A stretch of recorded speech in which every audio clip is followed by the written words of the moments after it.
ওম শান্তি। আজকে 10ই ফেব্রুয়ারি 2026-এ বাবার অমূল্য মহাবাক্য আমরা শুনব। আজকের এই মহাবাক্যে বাবা বলেছেন, মিষ্টি বাচ্চারা, ঈশ্বর অর্থাৎ খোদা হলেন তোমাদের বন্ধু বা দোস্ত, আর রাবণ হলো শত্রু। তাই তোমরা ঈশ্বরকে অর্থাৎ খোদাকে ভালোবাসো আর রাবণকে জ্বালিয়ে থাকো।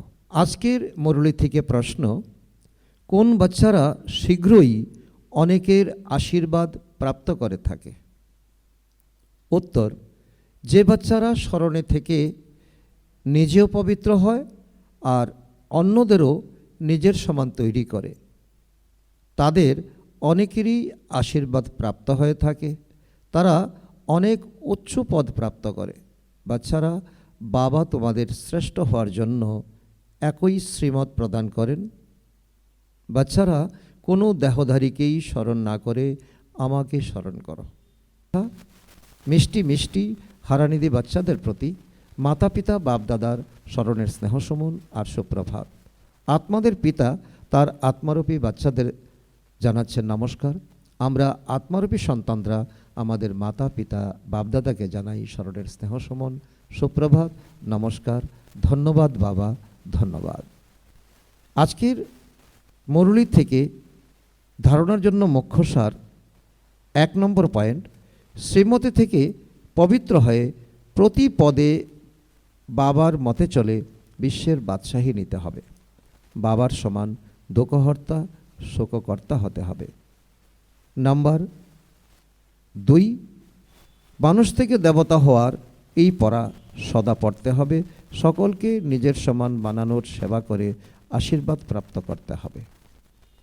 আজকের আমাদের আত্মার জন্য মাত পিতা বাপদাদার বরদান, কল্যাণের বৃত্তি আর শুভচিন্তক ভাব দ্বারা বিশ্ব কল্যাণের নিমিত্ত হওয়া তীব্র পুরুষার্থী ভব।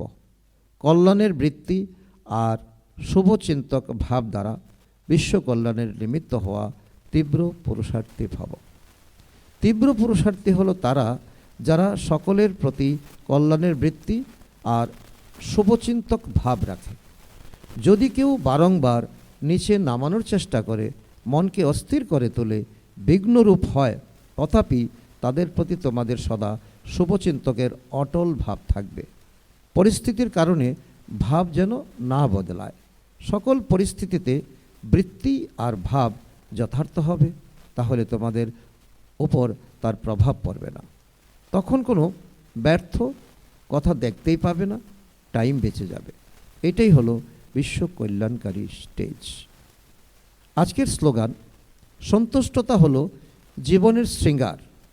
এই জন্য সন্তুষ্টমণি হয়ে সন্তুষ্ট থাকো আর সবাইকে সন্তুষ্ট করো।